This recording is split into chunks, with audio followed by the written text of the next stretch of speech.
there, my fellow myth and fantasy nerds. My name is Tanner, and I'd like to welcome you back to my YouTube channel. Sorry it took so long to get this video out. Things got a little crazy here, but I'm ready to film this video and round out this series. Anyway, this week's video will be part 3 in my series documenting fairy and fae lore. In my last video of this series, link up in the cards and in the description down below, I documented some of the different fae lineages that are present throughout folklore. In this video, I will be going over the different rules that people have said would ensure your protection should you encounter a fae creature. Now before I move on, like with my last 2 videos in this series, this video is dedicated to my wonderful niece, River. Uncle Tanner loves you. So as always, please make sure to leave a like on this video, share it with your friends, and subscribe down below. Pretty please! It'll help me make more content for you. And without further ado, here is Fairy Lore Part 3. What to do if you encounter a fairy.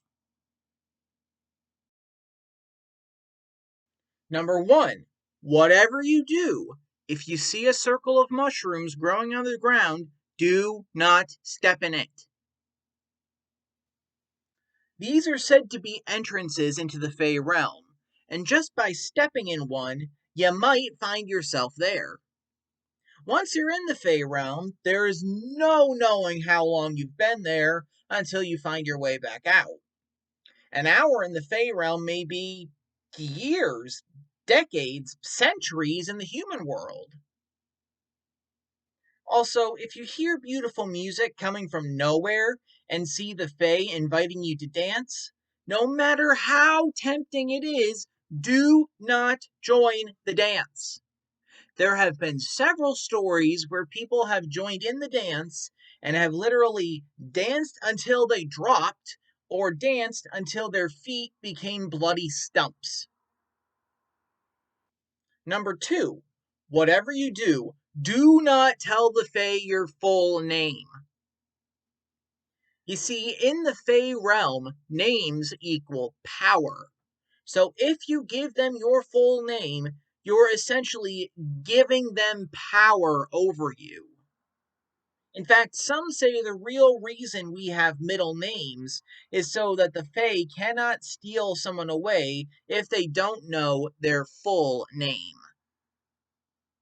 Number 3, whatever you do, do not accept a fairy gift.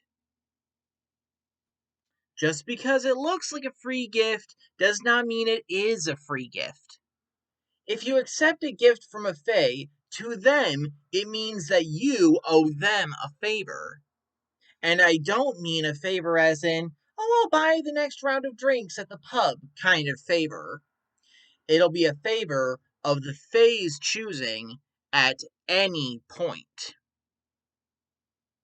Number 4, do not eat the fair folks' food or drink their drinks. If you eat their food in their realm, then similar to the story of Hades and Persephone, you could very well be trapped in the Fae realm forever. So I do not care if it is chocolate peanut butter fudge cheesecake with caramel sauce. Do not eat it. Another big reason you shouldn't eat it is that that food might taste so delicious that after you eat it, human food will just never satisfy your appetite ever again. Number 5, be very, very polite. You see, fairies are proud, vain creatures. So any expert flattery can excuse your rudeness by not accepting gifts, not eating their food, not dancing with them, etc. One of the best ways to flatter a fairy is to compliment them on their outfit. Like I said, fairies are vain and are said to be fond of their own reflection. Number 6, Do not give them clothing. So you compliment a fairy on their outfit, and they return the favor by complimenting you on your shiny new scarf. You might think that giving the fairy your shiny new scarf might excuse your rudeness. However, unless it is Gucci, Prada, Chanel, Versace, or any number of designer brands, you absolutely should not give it to the fairy. You see, fairies absolutely despise cheap quality stuff and people who hoard their possessions. So if they find out your scarf was from the Bargain Barn or Goodwill, you might find yourself on the receiving end of some mischief. Number 7. Whatever you do not say thank you.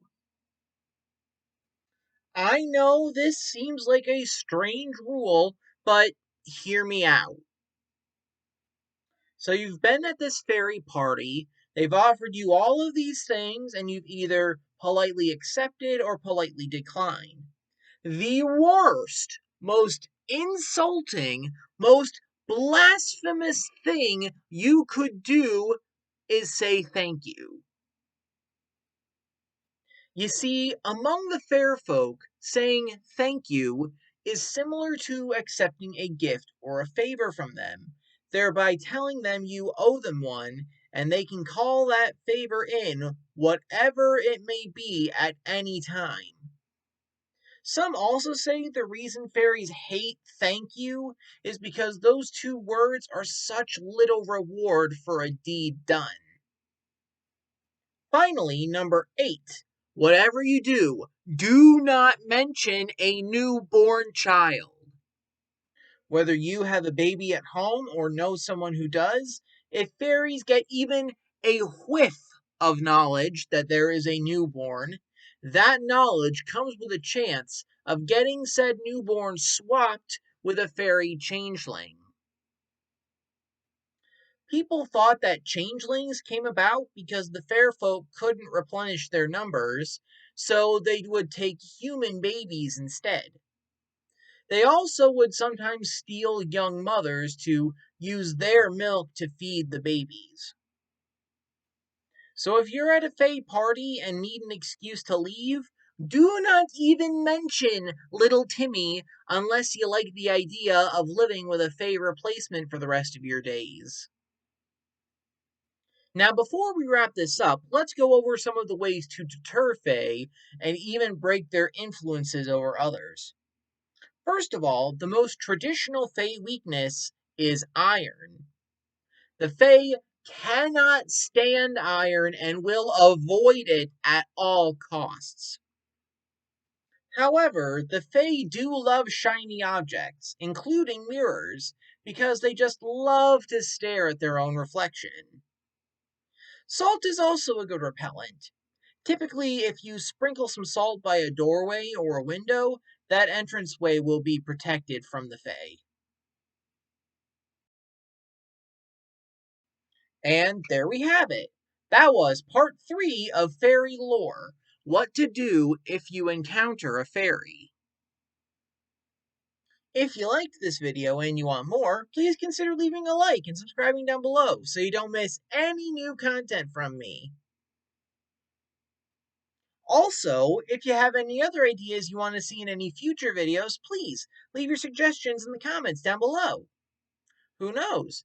It might just happen.